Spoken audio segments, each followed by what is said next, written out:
Well, here it is, Game 6 of the World Series. The Houston Astros, all time, are 4-4 in Game 6s, but more recently, they're 3-1. They've had far greater success in recent memory, and we know the magic that is Minute Maid Park from Game 2. This Astros team is ready. They're going to be rested, but so are the Braves. Both teams are ready to fire on all cylinders. We're going to talk about the keys to victory in Game 6 of this year's 2021 World Series.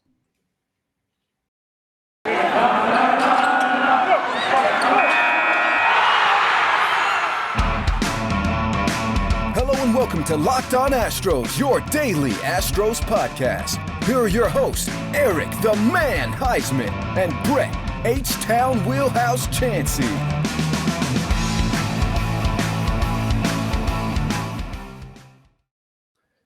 We are Locked On Houston Astros, and we hope that you join us for a daily Locked On Astros podcast. My name is Eric Huysman. You can find me on Twitter at Eric Talk Stros. You find the show at Locked On Astros, your team every day. Brett, where can I find you at? They can find me at H-Town Wheelhouse on Twitter and Astros411 on Twitter, Instagram, and Facebook. Always positive, always Stros. And we are going to ask you to make us your first listen. We need you to subscribe to our YouTube channel. When you watch a video, give us a thumbs up. And we need you to listen on audio. Apple, Google, Spotify, Odyssey, or wherever you get your podcast. It's free and easy to listen. That's right, no cost to you. So when you tweet at us or you tweet about the show, use the hashtag First Listen. Eric, let's talk about this show. This is a big matchup. I mean, you're actually going to the game.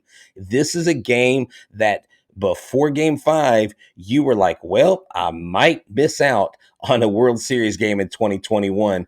And your wish is the Astros command, and they finish the job in a commanding fashion. Yeah, definitely. And this was this is going to be an interesting matchup because it's going to be Max Fried versus Luis Garcia. And Garcia, he can be Dr. Jekyll. He can also be Mr. Hyde. So we'll have to see how he's doing in terms of control. Control is the big key to him. I know that he tweaked his delivery after leaving that one start with the knee issues. And ever since he did that, he's kind of upped his velocity a little bit. But after that velocity, he's kind of become a little bit more wild at the same time. I mean, he's still a great pitcher, but he's having a little issue with the delivery, the control. And last game he did walk 4 batters, and he only gave up 1 run in his 4 innings, or I forgot how.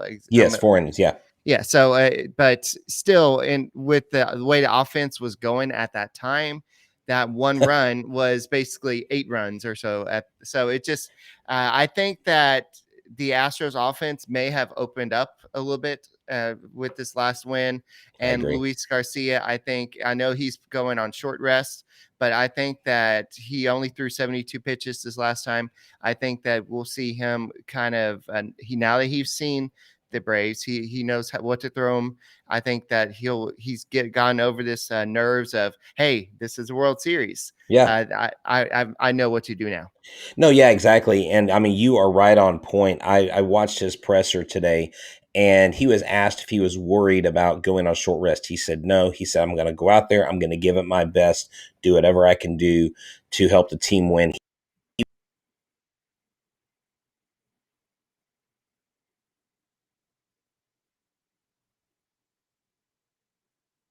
Good game. I have some things I need to do. And then Mark Berman said, how much can your experience help you? And he said, it feels so much better going into this game and pitching because I have more experience under my belt. And it is just one of those things where Luis Garcia is going in, Eric, with more confidence this time. He's going in with the confidence of a starter that would be a veteran starter.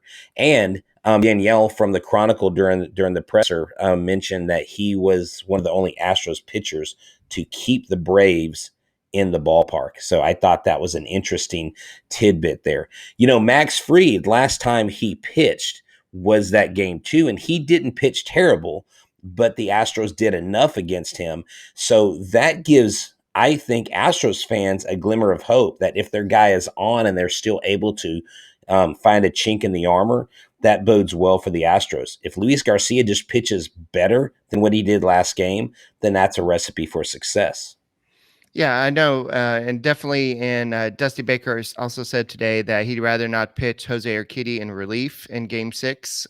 So I think he's hoping to pitch him in Game 7, even Yeah. though he didn't come out and say that. But he did throw 14 pitches in the 5th inning in Game 5. But he didn't rule it out that he may have to use him at some point. But I think they're hoping to use him in Game 7. So he didn't. Yes. Yeah, he No, didn't come out. I don't know if he came out and said that, but no, he said, and this is what Dusty Baker alluded to in when Garcia exits the game. We have a well-rested Javier. We have a very well-rested Jake Odorizzi. He didn't once mention Jose Urquidy, so I believe that is a plan. That's actually right on point there, Eric. Great job.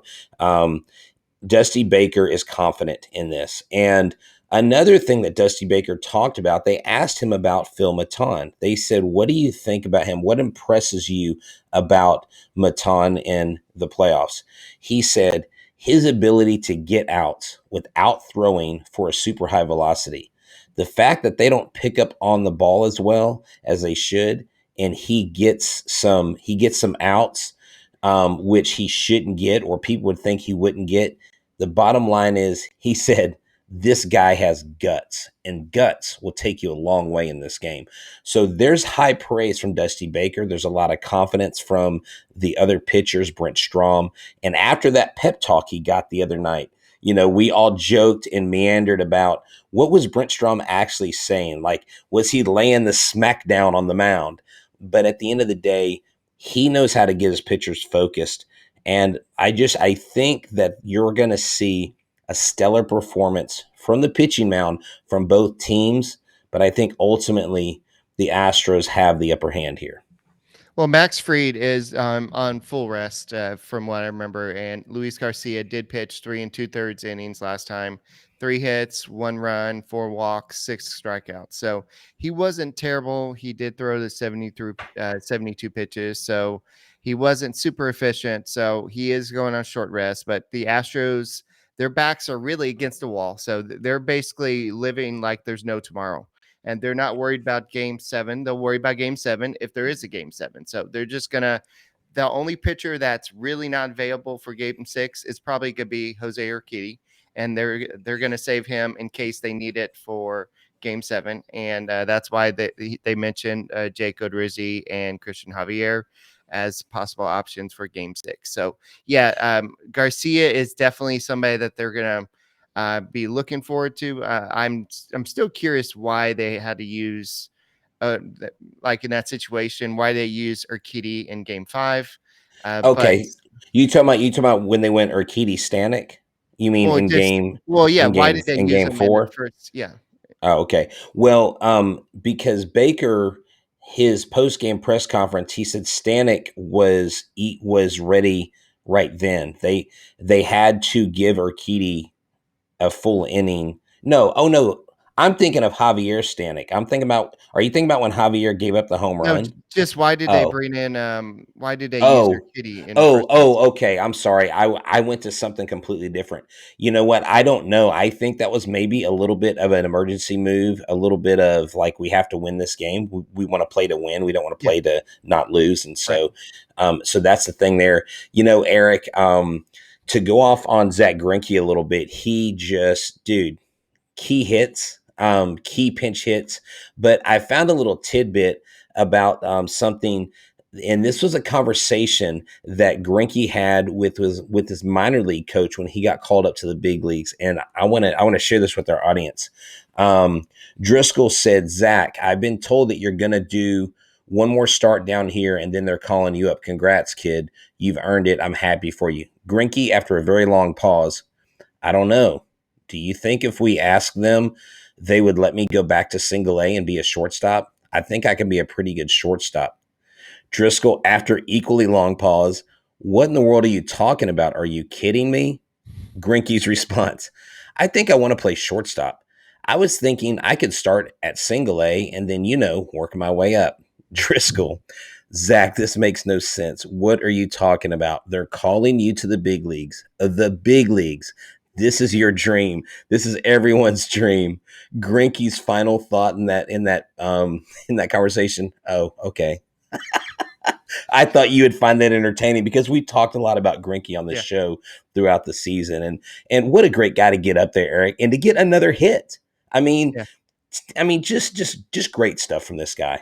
Yeah, it's like Dusty Baker bet on him in that situation. Like, hey, I need somebody to get a hit, Yes. somebody that I don't want to waste later on. So let's go ahead and go Zack Greinke, and he did. So let's talk about betonline.ag.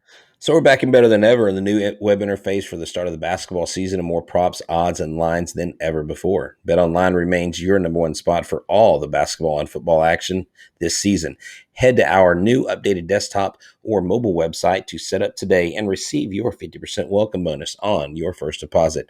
Just use your promo code Locked On to receive your bonus. From basketball, football, baseball, postseason, NHL, boxing, and UFC, right to your favorite Vegas casino games.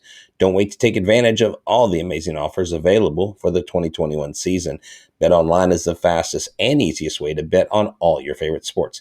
BetOnline, where the game starts. Alrighty, and guys, thank you for making Locked On Astros podcast your first listen every day. Whether it's on YouTube, keep on subscribing to us and keep on giving us likes. And whether it's the audio version, keep on listening to us on your car, on your way home, on your way to work every day. Listen on Apple, Odyssey, Spotify, wherever you listen to podcasts. Keep on, make sure you listen to Locked On Astros podcast. And I don't think we mentioned it. I don't remember talking about it, but Jason Castro was removed from the World Series roster on Saturday before the game, and I guess they said that due to health and safety protocol, I Garrett. believe he tested positive for COVID is what the report was. Yeah, but they basically said that they declined to answer whether he tested positive for the virus or Oh, not. okay. So Well, they removed him from the roster, but they right. declined to say what he tested positive for or not. Now he So could still come back if he passes protocol before the end of the World Series. I've heard that from several baseball minds saying that he would be eligible if they needed him to come back. From what I understand. okay, but from what I'm seeing right now is Baker said Castro did not fly back to Houston with Oh, the team Monday afternoon, and Garrett Stubbs took place on his the World Series roster, and okay. See, I didn't hear that. Okay, so that's an he's update then. unlikely to return to the final two games of the series. Okay, well, that's good to know because the last I had heard was what I was giving you. I'm glad you updated myself. I know that our listeners and followers were wondering the same thing. And that's unfortunate because Jason Castro, I think, is one of those key clutch bats in late innings that's really come in and been a big part of this team. Today during the press conference too, to talk about catchers, dude, Carlos Correa was giving Martin Maldonado all the praise, and at the end of him just lavishing praise on Maldonado, Maldonado looked at Correa and he said, "You made me almost cry, man." This team loves, and when he talked about Marwin, he said, "We are all a family." And that's what's great about this team, Eric, is there's no quit. They're all fight. They're all business. There's no celebration. Even if they were the ones up 3-2, it would be business as usual for them. Yeah. So basically Dusty Baker said this. He's basically said that probably not that Castro will probably not be activated for the final two games of the World Series. So that's a big loss because we know how good a clutch hitter he is late and close in those situations, and definitely that's a big bat to lose off the bench. And I Yeah. know Marwin Gonzalez had that big hit in Saturday's game, or yeah, it was no Sunday's game. But Yes. just imagine that would have been that probably would have been Jason Castro's situation. Honestly, Yeah. It would have, but I don't know that personally. I like to go back and insert people in different situations because the pitching approach would have been different. The pitch selection would have been different. Yeah, bases loaded. He could have gotten like a 3-run double, right? I mean, No, I'm just saying that probably would have been his. I'm not saying that oh, it would okay, have been better. okay. I'm just Oh saying no, that that would that's have been his probably spot where he yeah, went in. Okay, okay, yeah, okay. Oh yeah, yeah, okay. if he was I on the completely roster. misread. Yeah. Yeah, No, so if no, he was on yeah. the roster, then, I'm pretty sure Dusty Baker had been like, "Hey, Castro, get your butt out there and, hit in that situation," because that's what he's done all postseason, and he's been that guy with the situation. And then Marwin Gonzalez got his first hit since, October 3rd, and it was a big hit. So, yeah, so that was a big, hit for Marwin Gonzalez. Does that mean he's gonna get more playing time? Probably not, but Probably that's a not, but that gives you confidence putting him in as a pinch hitter. And if you go back and watch the replay of that pitch, Eric, his hands are always in. He has a very short swing. That pitch was handcrafted for Marwin Gonzalez. If that ball goes over the plate or hits a fat part of the plate, that's a pop up every time. It hit the barrel so much that in the replay, I was like, I'm surprised the bat didn't shatter. And I guess Marwin's lucky that it didn't break, but that was the perfect pitch inside. He keeps his hands in and he just drives through the ball. And that's what pushed the ball in between short and left. I sure would have loved to see a rematch of Jose Urquidy versus Max Fried in the situation, but Fried in this last start gave up on 7 hits. He gave up 6 earned runs, 1 walk, 6 strikeouts. I know that he had that 1 inning. He gave up 4 runs. Then the first inning, he gave up the 1 run. So basically, in the second inning, he was already down to 5-1. So the Astros got off to the hot start. So if we're going to go ahead and start looking at the keys to game 6, it's got to be get off to a hot start. Because Yes. what did Max Fried do from there? He settled down. He settled down to pitch another 3 innings, and he Yeah. held the Astros down to 1 more run, I believe. No, doing it. Yeah, he allowed 1 more run, and I think he pitched into the 6th inning, and then he was removed at that point and didn't Yeah, get he out. pitched right. He pitched five. It just says 5 innings. I thought he pitched 5 1/3 myself, but no, he pitched 5 innings. He And pitched but five plus. He pitched he into the fifth did inning and was removed. he did 5 plus, but yeah, I believe that because it says he gave up 6 runs. So so what that means is that 6th run was actually charged to him. And so he goes in, and Max Fried is their guy. He is right now because of Charlie Morton being out. He's their go-to ace, and like you said, full rest. So that's something the Astros will pay attention to. They're going to go back and they're going to look at how they hit him. They're going to look at when he struck them out, what pitches he was striking them out on.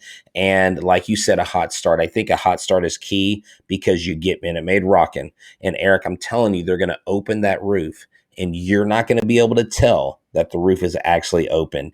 It's going to be palpable. And after you get back from the game, even if we start a live podcast afterwards, I want you to tell us exactly what the atmosphere was like. If you're able to even talk afterwards. I mean, it is so loud and it's pandemonium. And that, I think, is going to drive the Astros. Yeah, for sure. And so definitely looking at this situation, the Braves, you would think that they would have the pressure on them, but they feel like they don't have any pressure. They have two Okay. games to win 1 game. And so, yes, they're at home, but they're at the Astros ballpark, but they've already proven that they can win 1 game. They won the first game at Minmay Park. So they probably feel confident. Hey, we can go in and win this game 6 at Minmay Park. We did it last time, so we can do it this time. Yeah. So we'll have to see what happens. And Dusty Baker also said he's not sure yet whether he'll move Alex Bregman back up. This is what he had to say. He looked better, but you don't just come out of something overnight. It didn't take you a day to get into this mess, and it's not going to take you a day to get out of this mess. Um, and then but why fix something? If something worked in game 5, If it why ain't would you broke, change? Yeah. don't fix it. Yeah, I really doubt Dusty will jostle the lineup any. And I really doubt that Bregman or anybody else will have an issue with it. To talk about how fired up this team is, Kendall Graveman, this is a quote from Greg Bailey, a tweet from earlier. Kendall Graveman calls on fans in Houston to help Game 6. So, Eric, this is to you.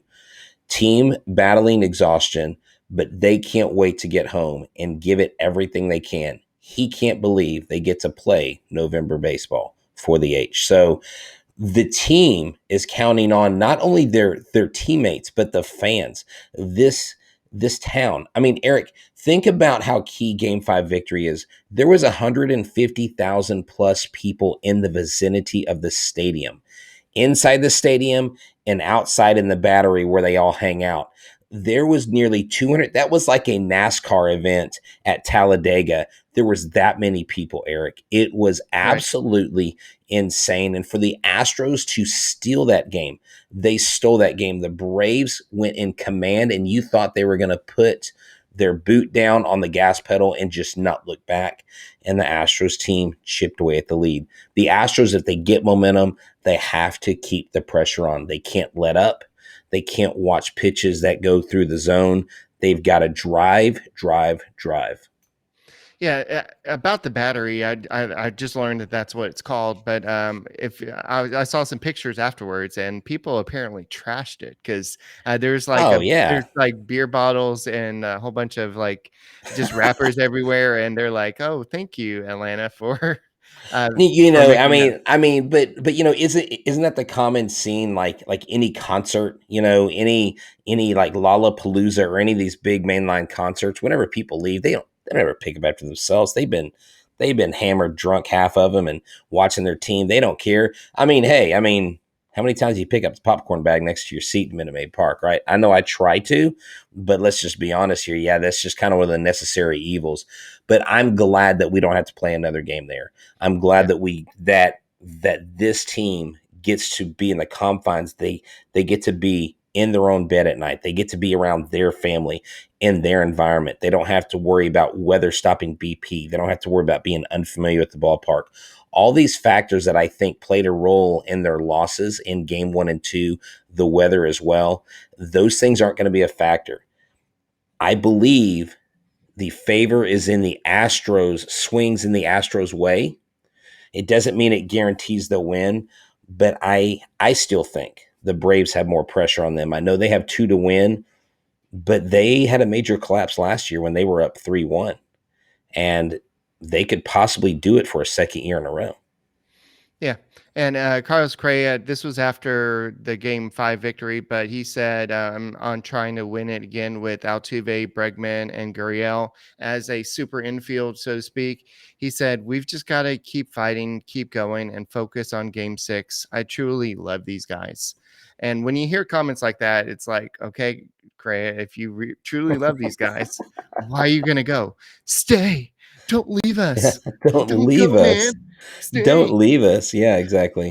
Please stay. Yeah, just looking at that, these guys are going to come out. So to kind of wrap up on the keys for the Game 6 victory, I know the first one we talked about is you got to score often and early. Definitely to knock Max Fried out.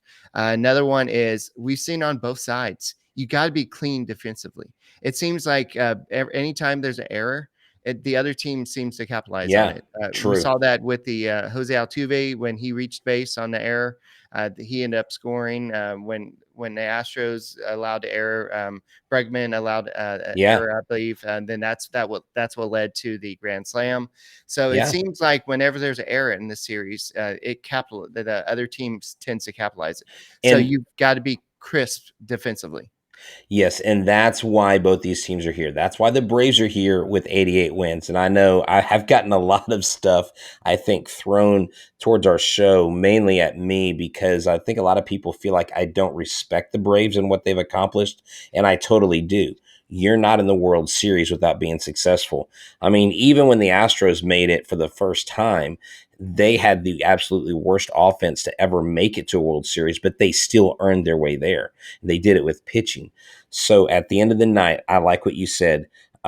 You've got to score early and often. You've got to keep the mistakes down, and your relief pitchers have to come in and they have to not walk the leadoff batter. You have to get that leadoff batter out, not creating more opportunities. Because like you said, an opportunity like that for these teams that smell blood in the water it is something that could swing the door open and shift the game in your opponent's favor, and they don't want to see that at Minute Maid Park. And the third key is got to be Luis Garcia. He's got to limit his walks. He's got to go deep into this game because, I mean, yes, granted, there's only 2 games left in the Astros season technically, so we don't know what's going to happen in Game 7. If the Astros win Game 6, there's going to be a Game 7. If they lose, then the season's over. But you definitely want to see how far Luis Garcia can go. We don't have that stupid pitcher hitting like you did in Atlanta. So as long as Garcia is dealing, you can let him deal. And so if he's dominating, he can stay in as long as he can. Just keep in mind he is going on short rest. He threw 72 pitches 3 days ago. 4 days ago, technically, because he's on his 3rd day rest. So this is something that Dusty Baker will be monitoring, but control will be a big issue. And if he's allowing walks, what we've also seen in this series is when you walk a batter, that runner typically scores.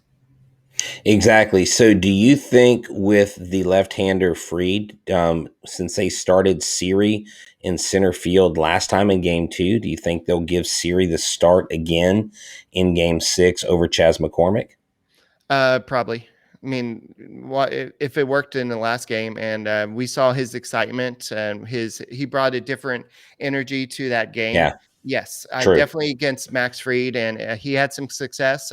Yeah, he was So 1 for yes, 4 on the day. So yeah, he got that hit that basically um, got those got the scoring started, and just like the guy on the field is so fun to watch. And I mean, everybody's taken notice. I mean, MLB tweeted out Jose Siri is an exciting player. Joe Buck has even said Jose Siri is an exciting player. I think some of these guys this year, Eric, as you look at your bobbleheads, I think some of these guys on this team are going to be up for some bobbleheads next year for sure. yeah, but these 2 guys really need to break out Okay. in this series. You said break up. Break up. Bregman, if you're not watching, you're listening, he's got the back-to-back Bregman and Yordan Alvarez bobblehead. Bregman did do a great job last night. He led off with that double, and I think he's ready. Yordan Alvarez, I really hope that he stays away from the down and outside pitch. Every time he gets 2 strikes, they throw him low and outside, and he swings and misses every time. There were a couple key inside balls that I believe Yordan could have taken deep, and he watched them. He's got to swing at the pitches that are on the inner third, a little high up on the inner third. He can absolutely golf a pitch down and inside. He can also golf a pitch that is about mid hip, between mid thigh and his hip. He can absolutely pull it to right field. So let's hope Yordan goes long in this game. Yeah, and there's so many times he just popped up, and it's just like, okay, this is the time he's going to break out. Then he just pops up to left field, short left field, and it's like, I know that Dusty Baker. I don't know if we talked about this, but after that missed catch, I mean not missed catch, but that home run in Game 4, where Okay. he Where went to he for the where he catch. slammed into the wall. Yeah, he Yeah. slammed into the wall. He was a little sore. His knee was a little sore after slamming into the wall, so he's a little bit sore. So it's good that maybe he'll be a DH in this situation. I'm pretty sure that will help him maybe at the plate instead of playing outfield like he had to in Atlanta. But at the same time, this is one of your hottest hitters. You're not going to take him out of the lineup, even if he's same thing with Bregman. I mean, you're just hoping that Bregman just comes out of it, and he had that big hit in that game. And Maldonado, you keep on giving him a chance, and he had 3 RBIs the other day. So there's going to be some hero, but my fourth key for the game is if Alvarez breaks out, the Astros will probably win the World Series. If Okay. Alvarez starts hitting all of a sudden, then I think the Astros will go and win the last 2 games, because that's the key that's missing, is because Alvarez, it doesn't matter what the rest of the team is doing. If Alvarez is hitting, he can carry the whole freaking roster. When Alvarez hits home runs, the Astros win games. That was what we said, and that was what a lot of people joked about. I think Round Rock Tim joked about that on Twitter, and some other fellas, and guys and gals. And hey, I mean, we just want you guys to be safe tomorrow night. If you're going to the game, be safe, get there early, be loud. I mean, pre-gaming, there's all kinds of really cool spots around Minute Maid Park. You don't have to be at the game to actually enjoy the game atmosphere. So go check out the local places. Give some local places some of your change and support local businesses in Houston. And if you're at home, just watch it with your family and scream loud and wave the towel. The Astros can very easily tie this series up in Game 6, Eric, and we could be looking at a Game 7 winner take all fight to the death. Yeah, that's gonna be stressful. It's Game 7. It's gonna be stressful. I will take stressful Game 7 or Yeah. stressful Game 6 over what other teams are doing. Yeah, I know. So, guys, I think that's all we got for this edition of the Locked On Astros podcast. Make sure you keep on subscribing to us on YouTube. Keep on giving us a thumbs up, liking our show. And we will be back tomorrow after the game. Hopefully, it'll be some positive news, and the Astros are going on to Game 7 and forcing Game 7 where anything can happen, as we saw that's what the Astros did in against the Rays, right? So that's what we'll see in the situation, and I think that's what happened with the Nationals as well. So we'll see what happens. Hopefully, the Astros do it, and it'll be super exciting to have Game 7 in Houston. And if the Astros are able to pull this out, be great. So my prediction for tomorrow's game is, I think it's going to have to be another blowout type thing. It's going to have to be like I'm going to say 8-4 type victory for the Astros. I'm not going to predict a score. I'm just going to say the Astros win. Okay. All right. So that's all we got for this edition of the Locked On Astros podcast. We'll be back tomorrow, and go Astros.